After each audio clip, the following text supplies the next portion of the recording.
Well, today is the official start of monsoon, and agencies across the valley are giving us an inside look at how they are now preparing. So our Jamie Warren joins us live now with more details on this one from the Phoenix Fire Department's Training Academy.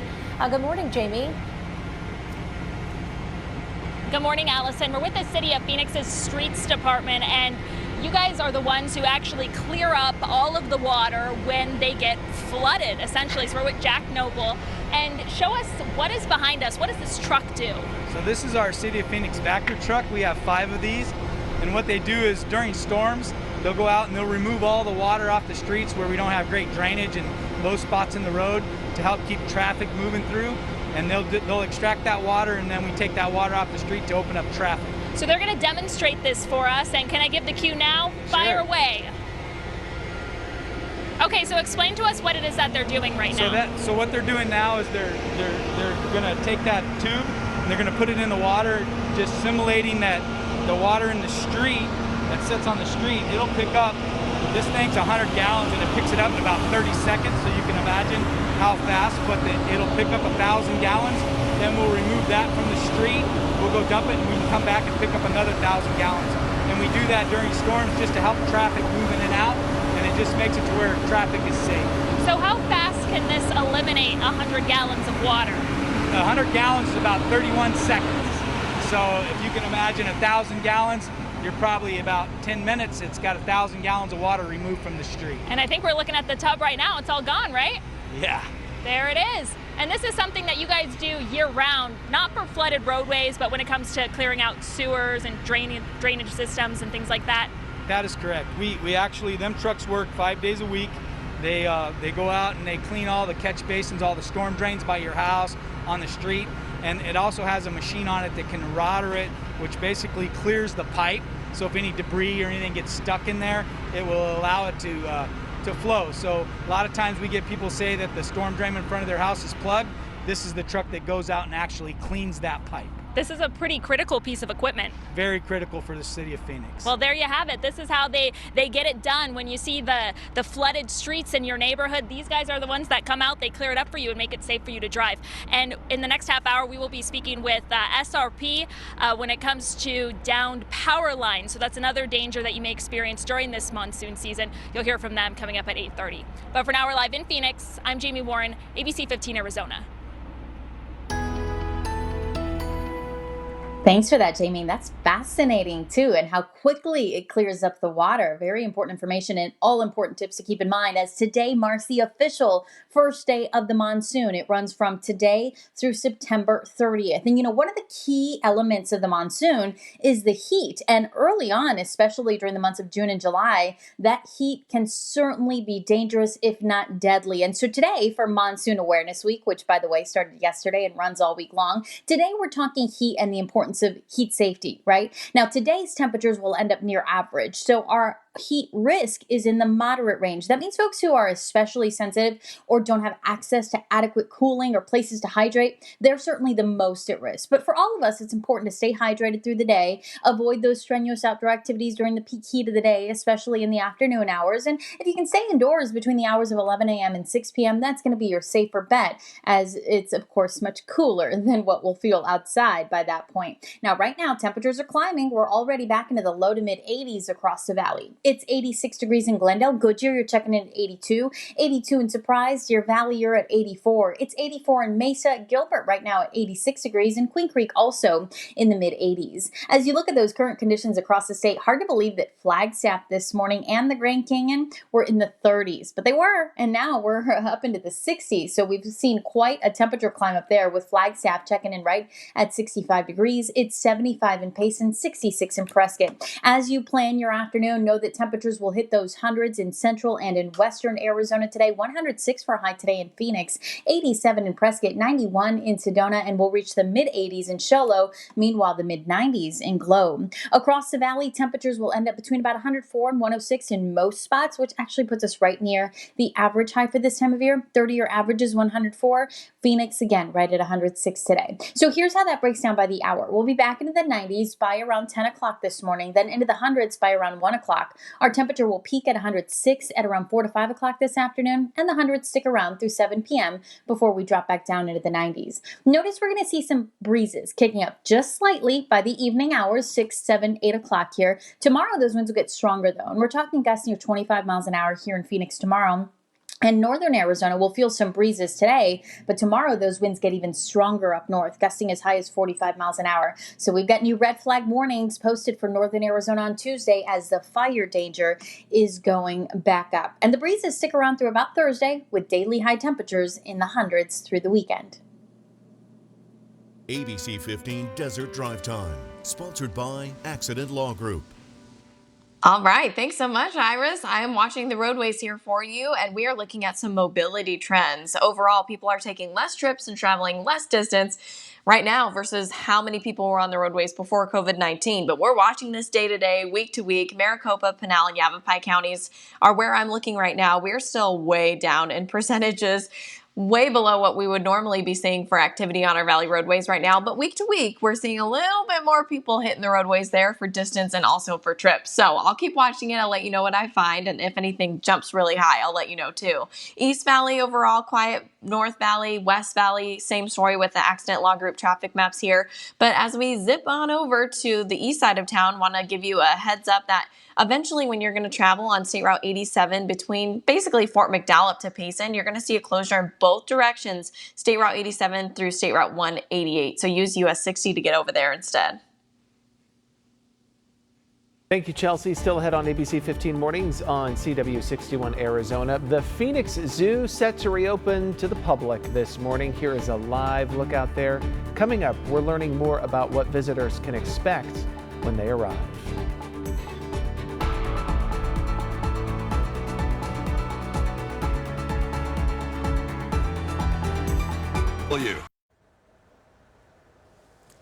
And good morning. On a Monday, time is 8:27. I'm Nick Saletti here with your top headlines. It's been a month since Arizona lifted the stay-at-home order. This is a look at the comparison in COVID-19 cases from May 15th to now. Let's go ahead and pull it up for you. More than 35,000 cases compared to 13,000 in May. That's an increase of more than 22,000. The death toll also up by 535. We'll get some new figures from the State Department of Health Services in just about half an hour.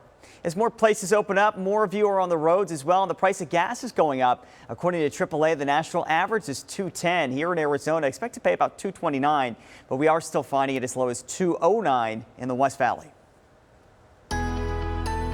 Good morning, I'm meteorologist Iris Hermosillo. I encourage you to get those outdoor activities done early today. It's going to be another hot one with temperatures climbing back into the triple digits. We'll be about a degree cooler than it was yesterday, down to 106 degrees. So still a hot afternoon, 106 again tomorrow. Breezes this evening, but those winds get stronger tomorrow. And then we stay breezy through about Thursday this week before those winds lighten up. Daily temperatures will be in the hundreds with morning temperatures in the 70s. Then the upcoming weekend still looks hot and still looks dry.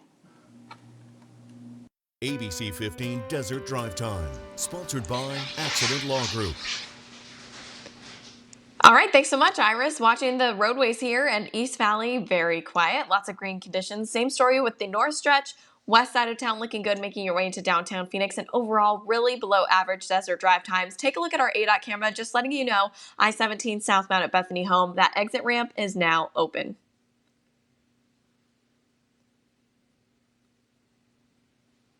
Okay, just about 8:30 now. We'll be back in half an hour with more of your local headlines. You can always switch over to the CW 61 Arizona with Allison Rodriguez and Justin Pizzera, and we're always on for you. ABC15.com. Have a good Monday.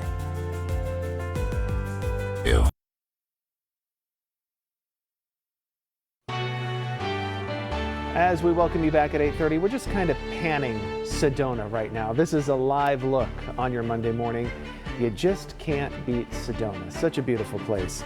On that note, we do say good morning and happy Monday, and thanks for joining us for ABC 15 Mornings on CW 61 Arizona. I'm Justin Pizzera.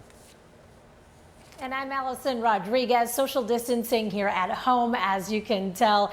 Have to tell you guys, hope you had a good weekend. Had a chance to go cruising a little bit around the West Valley. That way it could still kind of social distance. It was nice to get out for a bit. Justin, I saw you went road tripping. Is that right? I mean, you know, I'm always out there, out exploring the valley, out exploring Arizona. It was a good time. It was a good weekend. And the weather, it cooperated. It was a little toasty out there, but I guess that's just what we got to deal with, right? It is just about summertime, Iris. Yeah, it's June in the valley and triple digits, they're the norm here, right? And we're going to see more of them as we go through the week. And our temperatures at least will be near normal for this time of year, if that's any consolation here as we plan the next few days. Right now, our temperature is at 83 degrees. We're heading into the 90s again by 10 o'clock. And then I think we're going to see the first triple digits in Phoenix at around 1 o'clock this afternoon with a high today of 106. So very similar to yesterday's high temperature, which was 107. We'll likely see that high in that 4 to 5 o'clock hour. Our 30-year average high temperature is 104. So we're right near the normal high for this time of year, luckily well away from the record 115. So we don't have to worry about that. And luckily temperatures will all in all stay below 110 this week with highs right around 103 to 106 each day. We'll talk about those wind speeds though in just a few minutes. Thank you, Iris. Now for a quick check on your top stories. A woman in her 50s in critical condition this morning after a crash near I-17 and Bethany Home Road.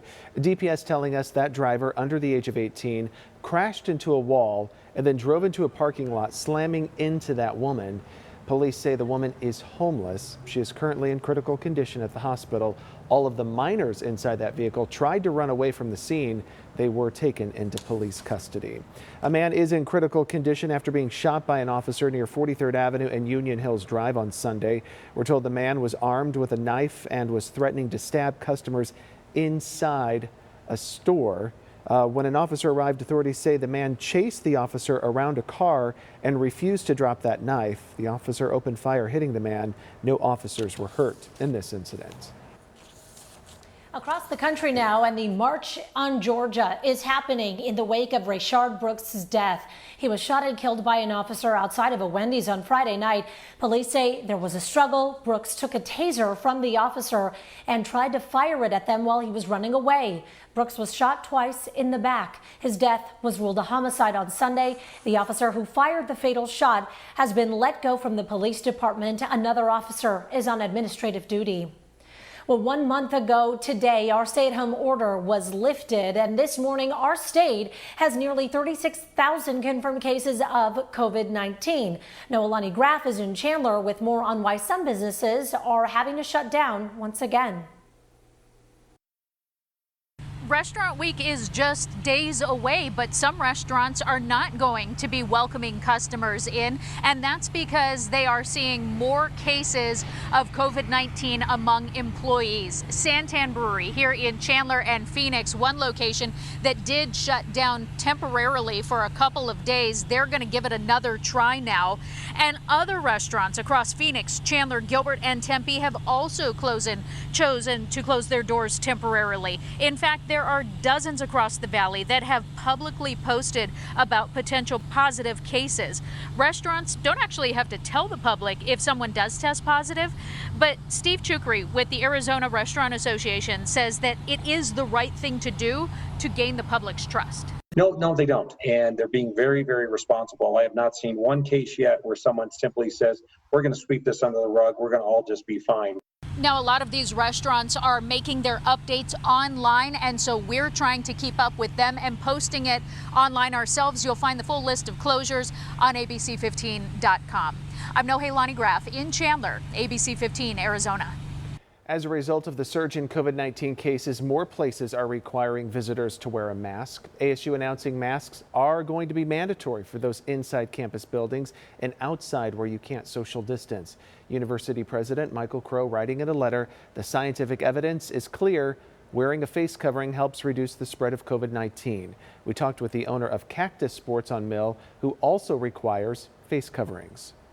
I know there's been some kind of conflicting messages between our top government to even our state government.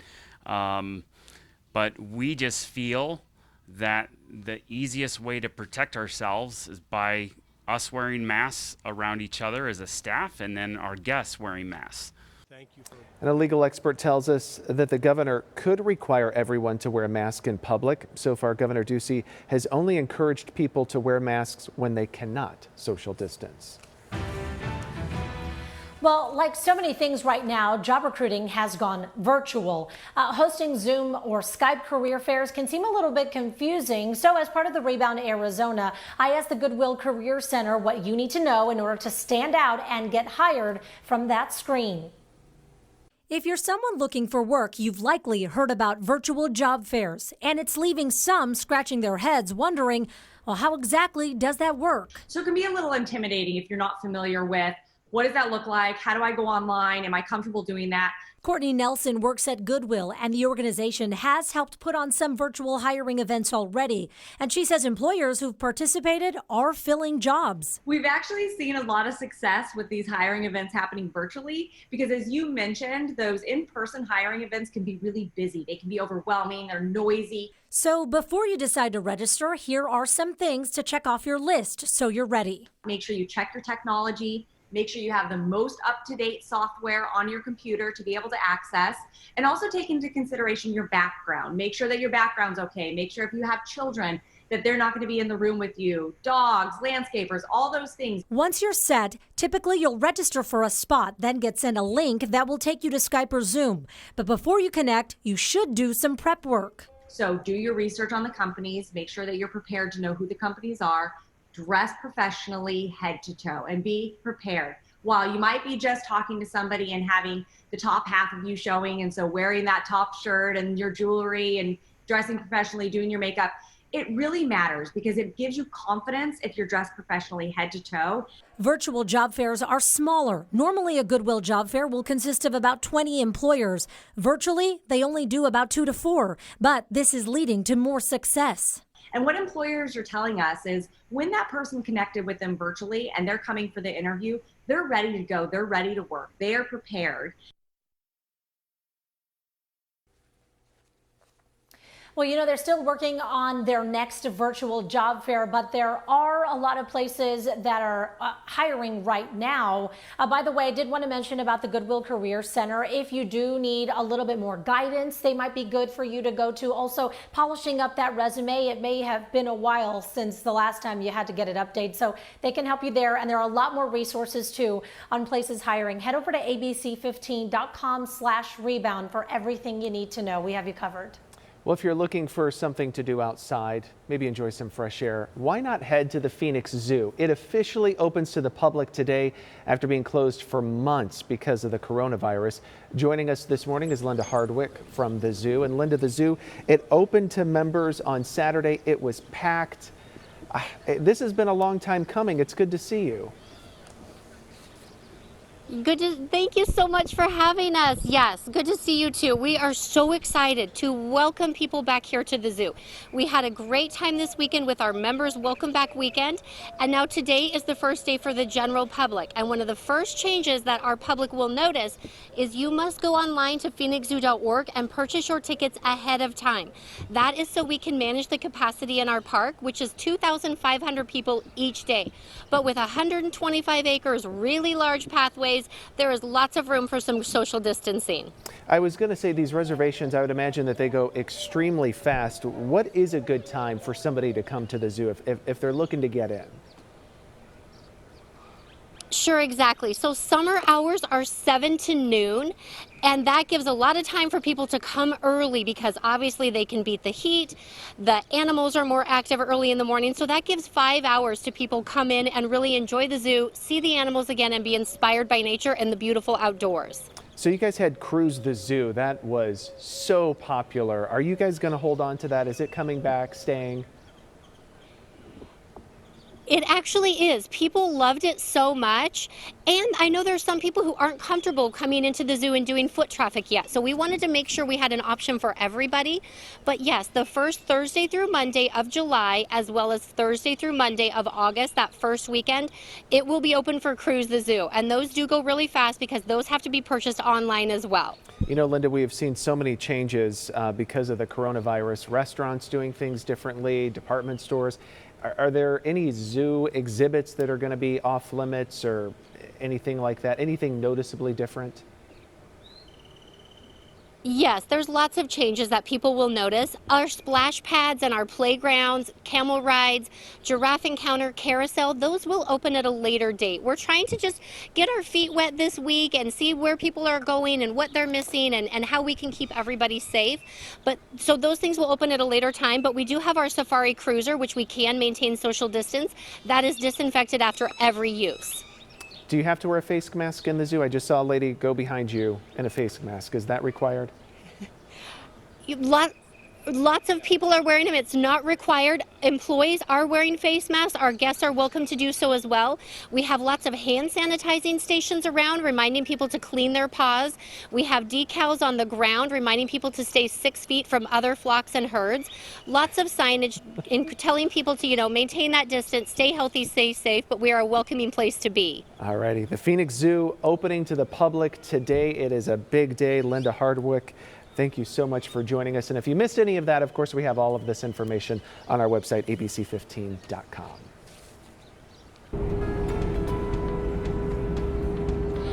Downed power lines are a common occurrence during monsoon season. We'll show you what you need to do if you come across one coming up. Some good news for those of you living in Tempe. Today, the city is reopening its public libraries. It's going to be open weekdays from 9 to 5 with limited services. Interior book returns are going to be open. Current holds can also be picked up or dropped off. However, meeting rooms, donations, in-person programs, the bookstore and cafe, all still closed. You can go to tempepubliclibrary.org for more details.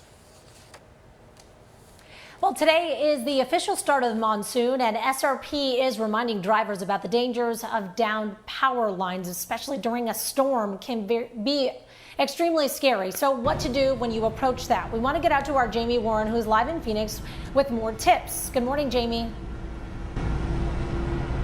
Good morning, Allison. We are with Tony. He's a line supervisor with SRP. First of all, good morning to you. Good morning. And what do we have here? Because we're talking about staying safe around downed power lines. You told me that this is something that is really common here in the valley. Yes, ma'am. What we have here, just an example here of what you could come across here, a down power line that you might be driving on a surface road there and the line happens to come down. So our message is to, if you happen to be in the vehicle, to stay in the vehicle until either a utility representative tells you it's okay to get out or a fire department tells you to get out. But if you happen to see it happen, you want to call 911 and maintain your distance of at least 100 feet, the equivalent of the size of this semi twice over. Right, about 100 feet. Yes, ma'am. And that's usually a safe zone that we ask the public to maintain in order to stay safely. So if you can't stay in your vehicle and you have to get out, what do you do? And we have some guys who can demonstrate this yes, for us right now we have a gentleman that's going to step out of the vehicle, how to properly get out and do it safely here. What he's going to try to do here is come out and jump where he lands with both of his feet at the same time and then shuffle away. And you want to continue to shuffle away at least for 100 feet. And why do you want to walk this way while around the power line? Because that gives you the same potential. Picture of the burr on the wire, that when it touches the wire, it's okay as long as it doesn't touch anything else. Same here. It's the same concept. And you said this is not just during monsoon season. You see distracted drivers all the time who accidentally knock these things down. That is correct. We do that every day. Devices getting hit. It can be an underground device, poles getting hit because people are on their phone or for various reasons just not paying attention to the road. So this is more common than just what we call storm season, which we're coming up on right now. So this is a safety measure, a safety tip for every day because you might come across it, more times than not. And there's a safe way to exit your vehicle as we presented right here. But if not, please maintain that distance of 100 feet, and that'll keep you in a safe zone. Thank you so much for your time today, Tony. We appreciate it. We appreciate the guys here at SRP making sure that everyone stays safe at the start of this monsoon season. But for now, we're live in Phoenix. I'm Jamie Warren, ABC 15 Arizona.